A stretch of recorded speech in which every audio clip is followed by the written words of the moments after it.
So students, पिछली class में हम लोगों ने फाइनेंशियल इंसेंटिव्स पढ़ा था डायरेक्टिंग वाले चैप्टर में, कि कुछ इंसेंटिव्स इसलिए दिए जाते हैं। हमने पढ़ा कि इंसेंटिव इसलिए दिए जाते हैं कि लोग मोटिवेट हो, एम्प्लॉइज मोटिवेट हो। उसके लिए हमने पढ़ा कि दो तरीके हैं, या तो पैसा दे दो या फिर बिना पैसे का उनको इंसेंटिव प्रोवाइड करो जिसमें कैश ना हो। तो आज का जो टॉपिक है हमारा वो नॉन फाइनेंशियल इंसेंटिव है। इसके अंदर आप नोटिस करेंगे कि इसमें पैसा नहीं दिया जाता है, इसकी जगह इनडायरेक्टली कुछ और सुविधाएं दी जाती हैं। जैसे सबसे पहले डिस्कस करते हैं कि नॉन फाइनेंशियल इंसेंटिव्स होते क्या है। तो देखिए इस डायग्राम से आप समझ गए होंगे, इनाम, प्राइज, स्टेटस, ये सब जो है हमारे नॉन फाइनेंशियल इंसेंटिव है। Incentives which can not be measured in terms of money are called non monetary incentives. जो इंसेंटिव्स हम पैसे की टर्म्स में मेजर नहीं करते ना, उसको हम नॉन मॉनेटरी इंसेंटिव्स बोलते हैं, मतलब नॉन फाइनेंशियल इंसेंटिव बोलते हैं। अब जैसे मान लो किसी को प्राइज दे दिया, किसी को मेडल दे दिया, तो वो नॉन फाइनेंशियल इंसेंटिव है। Is it clear to all? Yes sir. Yes, sir. ठीक है। इसमें क्या होता है, जो एम्प्लॉय जिसको नॉन फाइनेंशियल इंसेंटिव दिया जाता है वो काफी खुश होता है। अब आप कहेंगे कि सर पैसे में ज्यादा खुश होगा, बिल्कुल होगा, लेकिन क्या पता उसकी सैलरी बहुत ज्यादा है, तो कई बार आप एम्प्लॉय को पैसे दोगे तो उतना खुश नहीं होता जितना खुश उसको छुट्टी देने पे हो जाएगा। जैसे मान लो मैनेजमेंट के बड़े पद पे है कोई, और ऑर्गेनाइजेशन ने उससे बोला चलो इस बार 10,000 हम आपको इंसेंटिव देते हैं, तो वो डिसअपॉइंट सा होगा, यार क्या 10,000 में क्या रखा, ये तो 2 दिन की मेरी शॉपिंग है। और अगर कंपनी उसको बोल देगी कि 4 दिन का आपको हॉलीडे पैकेज दे रहे हैं, या 4 दिन आप घर पे रेस्ट करो, घर पे रेस्ट करो, आपकी मतलब एब्सेंट नहीं लगाई जाएगी, तो वो ज्यादा खुश हो जाता है। तो ये होता है नॉन फाइनेंशियल इंसेंटिव। इसमें हम पैसे की टर्म्स में कंपैरिजन नहीं करते। अब देखो एक एक करके डिस्कस करेंगे। सबसे पहले आती है नॉन फाइनेंशियल इंसेंटिव में स्टेटस। स्टेटस का मतलब होता है कि आपको ना एक पोजीशन दे दी जाती है, और इससे आप साइकोलॉजिकली बहुत ही सेटिस्फाई फील करते हो। सोसाइटी में आपको सब जानते हैं, स्टीम नीड्स पूरी हो जाती है आपकी। ये इसको कैसे किया जाता है कि जैसे मान लो ऑर्गेनाइजेशन के अंदर आपको ना मतलब एक इस तरह से एक स्टेटस दे दिया जाएगा कि ये है हमारे इस ऑर्गेनाइजेशन के सबसे पहले एम्प्लॉय जो सब बेहतरीन काम कर रहे हैं। तो आपको एक स्टेटस दे दिया जाता है, आपको मतलब सब में पॉपुलर हो जाते हो आप सब लोगों के बीच में अपने एम्प्लॉयज के साथ। तो इससे आप प्राउड फील करते हो और ज्यादा मोटिवेट होते हो, और पूरा एफर्ट्स लगाते हो कि और जम के काम करो, मेहनत करो, और इससे आपको काफी सेटिस्फेक्शन मिलता है। Is this point clear to all? Yes, sir. Yes sir. दूसरा आता है ऑर्गेनाइजेशनल क्लाइमेट। देखो इसमें क्या होता है कि इंडिविजुअल को ना ऑटोनॉमी दी जाती है ज्यादा। इसमें क्या होता है कि जो है उसको ना एक फेवरेबल क्लाइमेट प्रोवाइड किया जाता है। जो भी ऑर्गेनाइजेशन है उसके अंदर एक अच्छा क्लाइमेट दे देते हैं। एम्प्लॉय की बात को कंसिडर किया जाता है। जैसे एम्प्लॉय ने बोला कि भाई हमें ऐसे ऐसे सुविधाएं होनी चाहिए, तो हमने बोला, हमने पूछा उससे क्या क्या सुविधा होना चाहिए, चलो बताओ। उसने बोला यार आते के साथ ही पहले तो कॉफी मिलनी चाहिए, और कॉफी कितना भी बार पी सकते हैं ये फैसिलिटी होनी चाहिए। तो कंपनी उनको बोलती है ठीक है आपके लिए हम कॉफी का इंस्टॉल कर देंगे मशीन, और इसके अंदर आपको जो एम्प्लॉय को जितनी बार कॉफी पीना है उसकी काउंटिंग नहीं होगी, जितना मन करे पी पी के जो भी करना है करो, है पियो दबा के चाय कॉफी। तो ये सब मिल जाएगा। अब मान लो कि आपने देखा होगा जो मल्टीनेशनल कंपनियां हैं उनके अंदर ये फैसिलिटी रहती है, ऑर्गेनाइजेशनल क्लाइमेट बहुत अच्छा रहता है। अच्छा कई बार क्या होता है, जैसे कोई एम्प्लॉय को खुशी होती है किसी बात की, जैसे पर्सनल ग्राउंड पे भी, तो उसके सेलिब्रेशन सब जने मिलके करते हैं। तो ऐसे में ये इसको बोलते हैं ऑर्गेनाइजेशनल क्लाइमेट। जैसे मान लो ऑर्गेनाइजेशन के अंदर एम्प्लॉय बहुत ज्यादा खुश है, तो उसकी खुशी में हर कोई शामिल होता है। मतलब समझ रहे हो ना? जैसे सपोज करो उसका प्रमोशन हो गया, तो उसके प्रमोशन की पार्टी मिलती है, ऑर्गेनाइजेशन देती है। इनफैक्ट ऑर्गेनाइजेशन क्या करती है, जब भी किसी एम्प्लॉय का प्रमोशन होता है तो ऑर्गेनाइजेशन एक पार्टी थ्रो कर देती है उसके नाम पे। उस दिन का सारा खर्चा ऑर्गेनाइजेशन के नाम का होता है। जो भी उसमें मान लो कॉफी का खर्चा आया, टी का खर्चा आया, और जो भी डिश बनी होगी, सारा का सारा पेमेंट कंपनी करती है उस दिन। तो इसको बोलते हैं ऑर्गेनाइजेशनल क्लाइमेट। इससे एम्प्लॉय हाईली मोटिवेटेड हो जाता है। उसको लगता है कि देखो मेरे लिए इतना सब कुछ किया जा रहा है, और अगली बार से डबल मेहनत करता है। Am I clear to all students? Yes, sir. ठीक है। तो ये तो हमने पढ़ लिया दो। अब क्या इसमें पैसा मिला उसको, पहले तो ये सोचो, क्या एम्प्लॉय को पैसा मिला पार्टी करने के लिए? आंसर है नहीं मिला। उसको खाली पार्टी में जो खर्चा आएगा वो ऑर्गेनाइजेशन पे करेगी, है ना, फैसिलिटी प्रोवाइड कराएगी। मूवी दिखा सकते हैं, ऐसे कई बार ऐसा होता है कि सेलिब्रेट करने के लिए ऑर्गेनाइजेशन की तरफ से मूवी दिखाया जाता है। आपने देखा होगा कई जैसे जैसे स्कूल्स में भी होता है, जैसे टीचर्स डे होता है तो टीचर्स डे के दिन टीचर्स को मूवी के लिए थिएटर में लेके जाते हैं, कई जगह स्कूल्स में होता है, जो अच्छे स्कूल्स होते हैं तो वो सभी टीचर्स को, स्टाफ मेंबर्स को लेके जाते हैं, तो ये अच्छा एनवायरनमेंट हो जाता है। इससे क्या होता है, सारे एम्प्लॉइज जो है टुगेदरनेस, बॉन्डिंग आ जाती है अच्छी। इसी तरह से आप देखोगे मल्टीनेशनल कंपनियों के अंदर भी एम्प्लॉइज को ना ऐसे इस तरह के फंक्शंस ऑर्गेनाइज किए जाते हैं, ठीक है, इससे ऑर्गेनाइजेशन का क्लाइमेट अच्छा बना रहता है। कई बार टूर्नामेंट भी करवा देते हैं, जैसे सेल्स डिपार्टमेंट और प्रोडक्शन डिपार्टमेंट वालों को भिड़ा दिया, वॉलीबॉल का मैच करवा दिया, आपस में वॉलीबॉल खेल लिया, कबड्डी करा दी, ठीक है, तो इस तरह के मैचेस ऑर्गेनाइज हो जाते हैं। आगे बढ़े। Yes sir. नेक्स्ट आता है करियर एडवांसमेंट अपॉर्चुनिटी। इसमें क्या होता है स्टूडेंट्स कि एप्रोप्रिएट स्किल डेवलप किया जाता है, मतलब कुछ ऐसे प्रोग्राम्स बनाए जाते हैं जिससे कि आपका डेवलपमेंट हो, ठीक है। प्रमोशन पॉलिसी को एनकरेज करने के लिए किया जाता है, जैसे आपको कुछ ना, जैसे लैंग्वेज स्पीकिंग का कोर्स करवा दिया, और कुछ ऐसे कोर्सेस होते हैं जिसमें आपको नए नए सॉफ्टवेयर आए हैं उसके ऊपर सिखा दिया, although you are not dealing with those software, उसके बावजूद भी अगर आप इंटरेस्टेड हो किसी पर्टिकुलर फील्ड में तो आपको वो प्रोवाइड कराया जाता है फैसिलिटी, और उसका खर्चा ऑर्गेनाइजेशन भी कई बार पे करती है। तो करियर एडवांसमेंट अपॉर्चुनिटी ऑर्गेनाइजेशन अपनी तरफ से देती है, इसके लिए फॉरेन कंट्री में भेज देती है। जैसे मान लो आपको भेज दिया चाइना, तो वहाँ का आप कल्चर देख के आओ, आपको भेज दिया जापान, तो जापान जाओगे तो आप देखोगे वहाँ के लोग बहुत पंक्चुअल होते हैं, टाइम टू टाइम काम करते हैं, कोई भी काम में डिले नहीं होता वहाँ पे, ठीक है। तो मैंने एक दिन बताया था ना आपको कि वहाँ के एम्प्लॉई अगर मान लो लेट पहुंचते हैं ना ऑफिस में, तो उनके आगे LATE लगा दिया जाता है, लेट, जो कि बहुत बुरा चीज होता है, मतलब आदमी मर जाता है तब लगाया जाता है, तो वहाँ पे मरा हुआ मानते हैं, मतलब अगर एक बार से ज्यादा आप लेट हो गए अपने जॉब में तो फिर समझो कि आपको मतलब बहुत डिसरेस्पेक्ट हो जाता है उसके लिए, तो इतना ये है। और इंडिया में देखा होगा आपने उल्टा होता है, तो ये हमें हमें ना एक तरह से डेवलपमेंट होता है हमारा, हमें पता लगता है कि हाँ यार ऐसे करने से अच्छा रहेगा, तो हम आगे भी अपने फ्यूचर में उस चीज को इम्प्लीमेंट करना शुरू कर देते हैं। तो करियर एडवांस अपॉर्चुनिटी होती है। और आप देखोगे गवर्नमेंट ऑफिशियल्स को भी होता है, जब कोई गवर्नमेंट एम्प्लॉय रिटायर होने वाला होता है तो उसको अलग अलग तरीके से कोर्सेज कराए जाते हैं। किसी के पेरेंट्स अगर गवर्नमेंट एम्प्लॉय में होंगे तो बच्चे को जरूर पता होगा, अगर रिटायर हुए होंगे हाल फिलहाल, या आपने देखा होगा अपने कोलीग्स में इधर उधर आसपास कि किसी के पेरेंट्स रिटायर होते हैं, तो पूछना, या अपने पेरेंट्स से पूछना कि जब गवर्नमेंट एम्प्लॉय हैं और वो रिटायर होते हैं ना, तो उनको अलग से कुछ ट्रेनिंग वगैरह अलग से कराया जाता है रिटायर होने से पहले, उनको बताया जाता है कि ऐसे ऐसे आपको प्रॉब्लम आ सकती है, तो इससे बहुत उनको हेल्प मिलता है, और आगे भी कोर्सेज भी कराए जाते हैं जिससे कि जब वो रिटायर हो जाए तो जाके दूसरा जॉब कर ले। इसी को बोलते हैं करियर एडवांस अपॉर्चुनिटी, ठीक है। क्या Yes, इसमें sir. एम्प्लॉय क्या इसमें एम्प्लॉय को पैसा मिल रहा है? आंसर है नहीं सर, एम्प्लॉइज को तो कोई पैसा नहीं मिल रहा है, ठीक है, लेकिन उनको ना एनकरेज किया जाता है कि वो अपनी परफॉर्मेंस को इम्प्रूव करें। ऐसे आपको बहुत सारे प्लेयर मिल जाएंगे, स्पोर्ट्स के में ही बता रहा हूँ, जो आपको करियर एडवांसमेंट अपॉर्चुनिटी में मिल जाएंगे, क्योंकि उनको अपॉर्चुनिटी दी गई, डेवलपमेंट किया गया, उनको देखा गया उनके अंदर कुछ खास स्किल्स थे, तो उनको कुछ और अपॉर्चुनिटी मिल गई, और उससे फर्क भी पड़ता है। जैसे एग्जांपल के लिए मैं बताऊं, इंडिया का कौन है रेसलर इस समय WWE में? अली। हाँ, लेकिन वो तो मेरे ख्याल कनाडा को रिप्रेजेंट करता है ना, पहले पंजाब में था, तो पंजाब में देखा उन्होंने कि भाई बहुत ताकतवर है, बॉडी बहुत तगड़ी थी, तो उसको एक करियर एडवांसमेंट अपॉर्चुनिटी के तौर पे उसको बोला गया कि तू मतलब इस फाइटिंग वेटिंग वाले डिपार्टमेंट में भेज दिया उसको कि भाई तू जब इतना ही ताकतवर है तो खा पी के अपना WWF, उस समय WWF था, तो भाई तू इसी में रिप्रेजेंट कर, क्या पता तेरा स्कोप ज्यादा हो। तो आज की डेट में देख लो कितना अच्छा स्कोप हो गया उसको।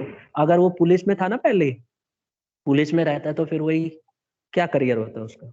आज की डेट में देखो उसको मूवीज, बहुत सारे हॉलीवुड मूवीज में आ रहा है, देखिए किसी ने उसकी हॉलीवुड मूवीज अभी रिलीज हुई है एक दो, कई सारे हॉलीवुड मूवीज में आ गया वो, ठीक है, थोड़ी 2 मिनट 10 मिनट की एक्टिंग होती है, पैसा बना लेता है बढ़िया सा, एडवर्टीजमेंट मिल रहा है।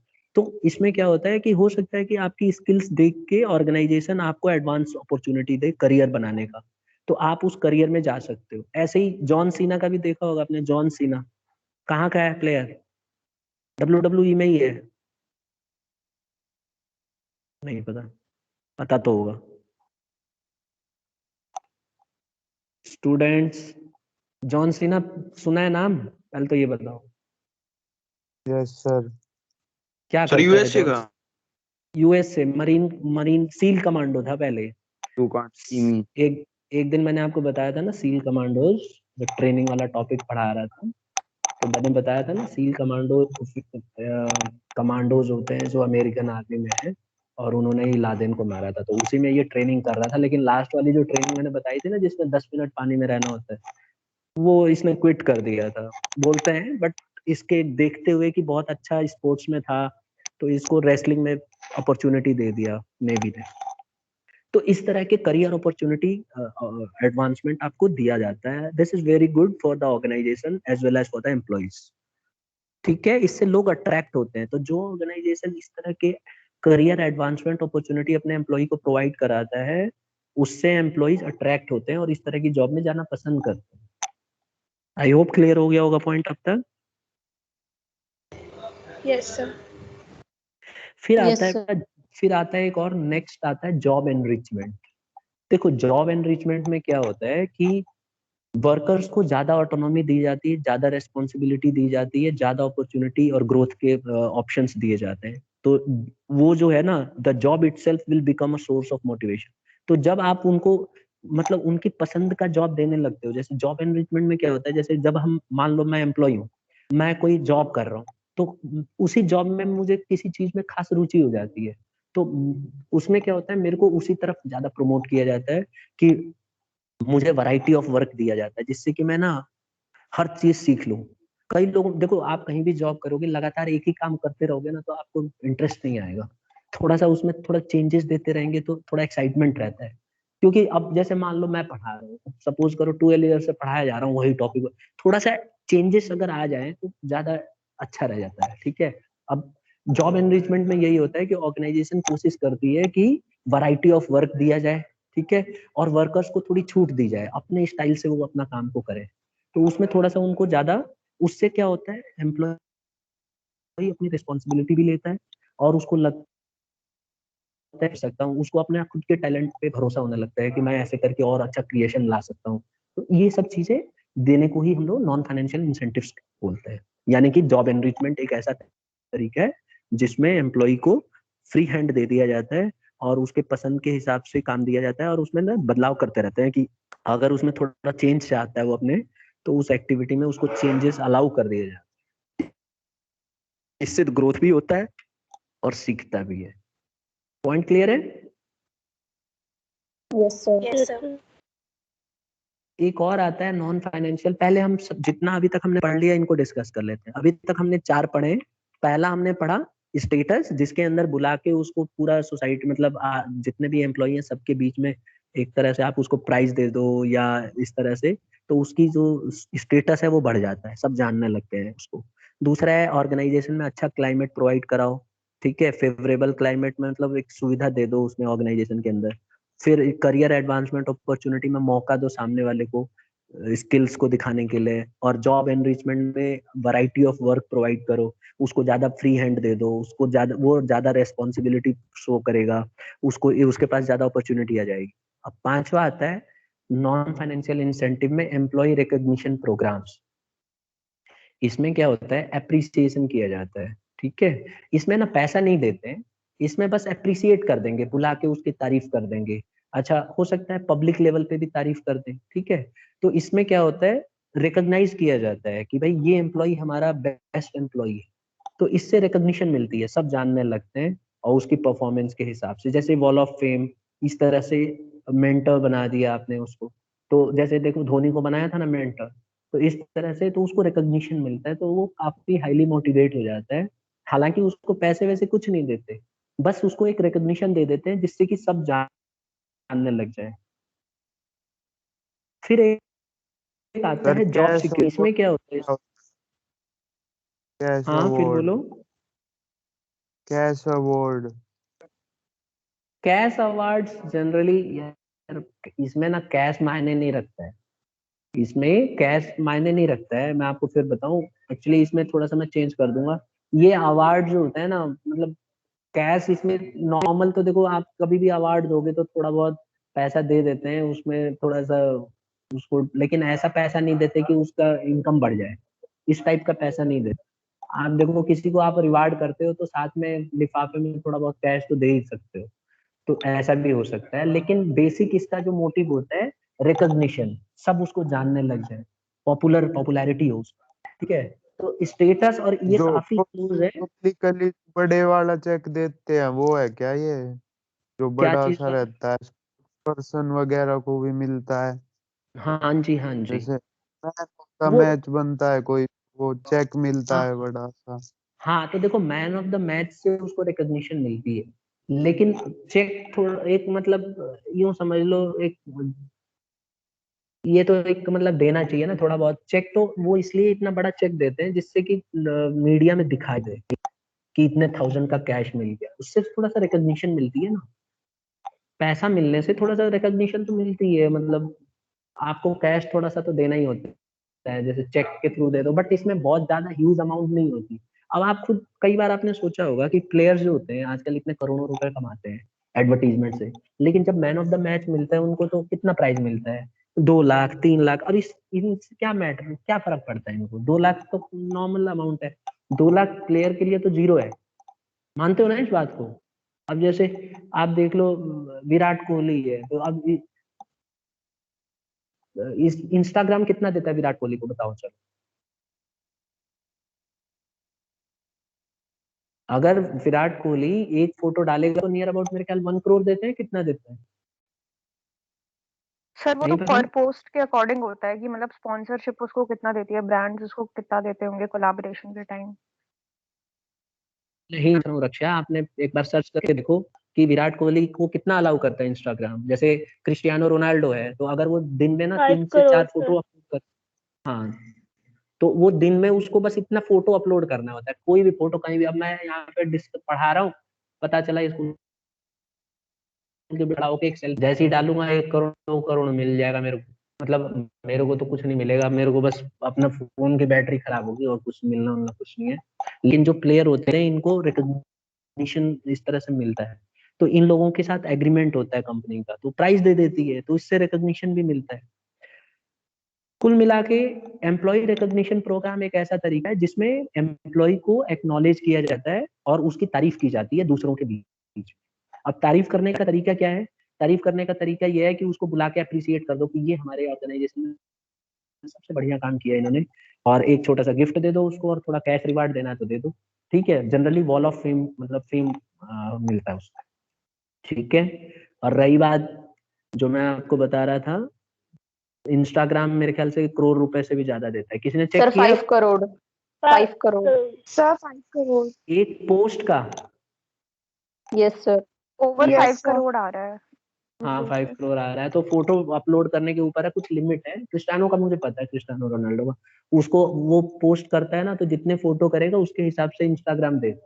वो लोग उतने फोटो पोस्ट भी नहीं करते, उतना करोड़ों रुपए में मिल जाता। तो इससे मैं ये बताना चाह रहा हूँ कि इस तरह के प्लेयरों को जब इतने करोड़ फोटो डालने के मिल रहे हैं, तो उनके लिए प्राइस 1-1 लाख की क्या वैल्यू है? कुछ वैल्यू नहीं है, लेकिन रिकॉग्निशन मिलता है। रिकॉग्निशन किस बात का मिलता है? कि इस मैच का सबसे बेस्ट प्लेयर था, इस सीरीज का सबसे बेस्ट प्लेयर था, तो इससे रिकॉग्निशन मिलता है उनको। तो इंस्टीट्यूशन, ऑर्गेनाइजेशन इस तरह की इंसेंटिव्स प्रोवाइड करती हैं अपने जॉब के अंदर भी। अगर मैं बिजनेस की बात करूं तो बिजनेस भी ये काम करती है। एक और आता है जॉब सिक्योरिटी। देखो जॉब सिक्योरिटी में क्या होता है कि एम्प्लॉय को ना फिक्स कर दिया जाता है, परमानेंट कर दिया जाता है।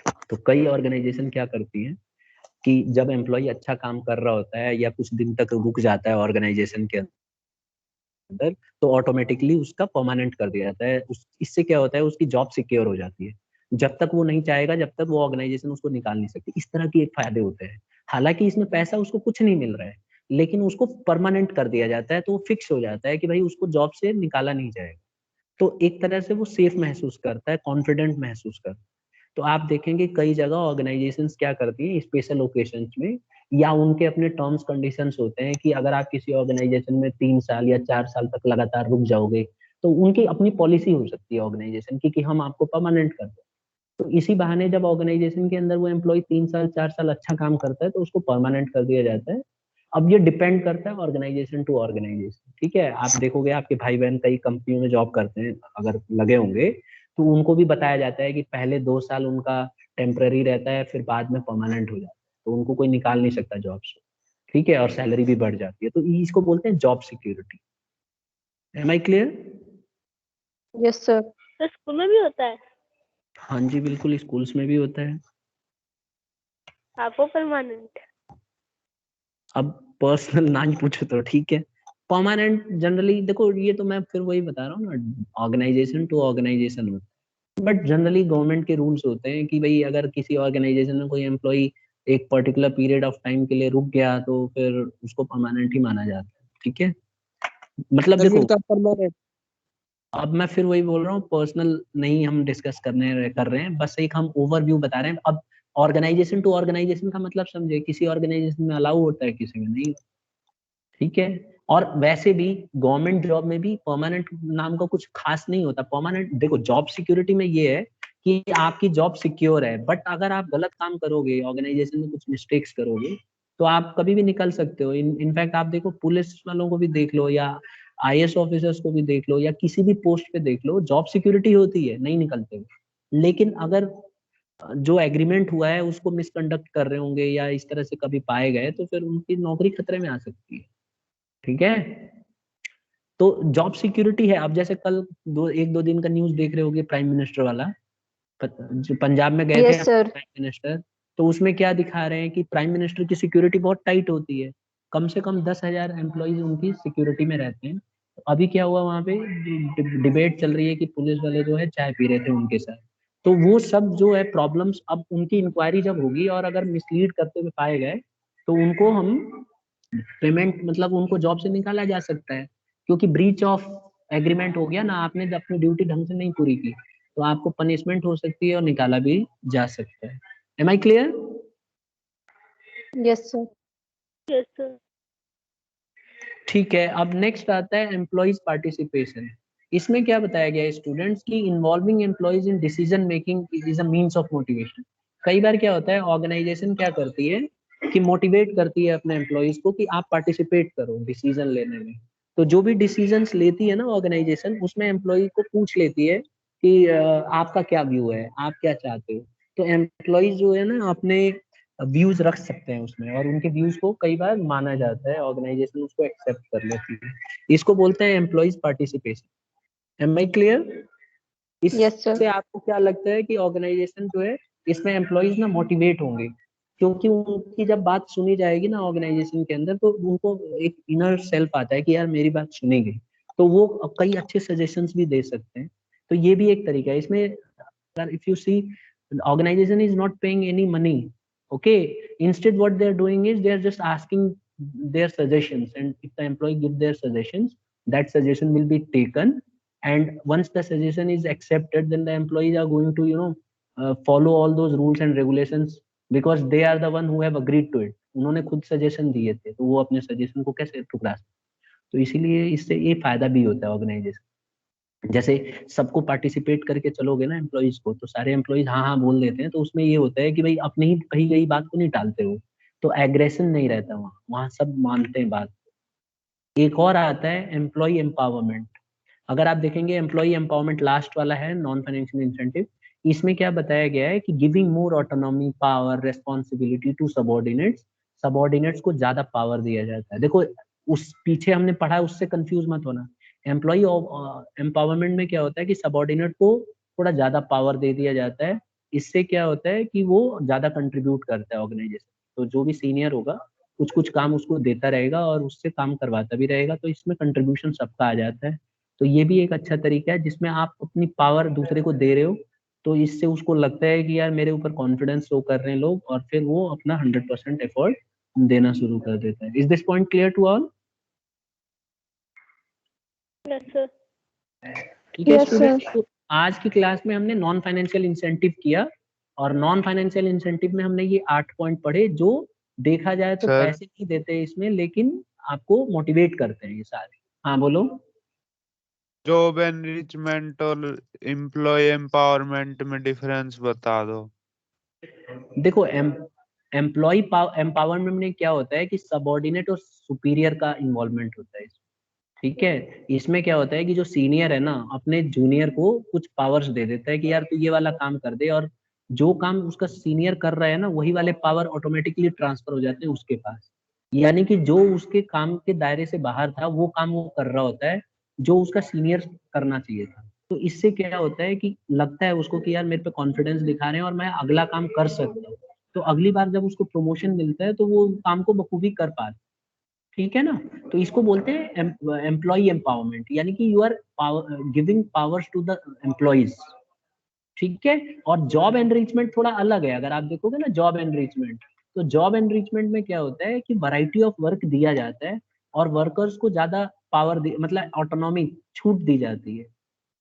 ठीक है? अपॉर्चुनिटी दी जाती है। तो दोनों में थोड़ा सा कई फर्क है। मैंने इसलिए तो बोला कि जॉब एनरिचमेंट में आप एनरिच कर रहे हो। एनरिच मीन्स आप उसको नए नए काम देके हर तरह के काम सिखा रहे हो। और जॉब एम्पावरमेंट में क्या होता है कि आप उसको जितनी उसकी स्टेटस था उसके स्टेटस से ज्यादा काम आपने दे दिया। जिस जॉब के लिए वो रखा गया था उससे ज्यादा पावर आपने उसको दे दी जॉब करने के लिए। ठीक है? यहाँ पे आपने उसको छूट नहीं दी है। आप जो उसको बोलोगे वही करना पड़ेगा उसको, लेकिन आपने उसको थोड़ा पावर ज्यादा दे दिया। ठीक है? Yes sir. तो इतना ही है आज की क्लास में। अब इसमें देखो दोनों में डिफरेंस एक बार हम देख लेते हैं।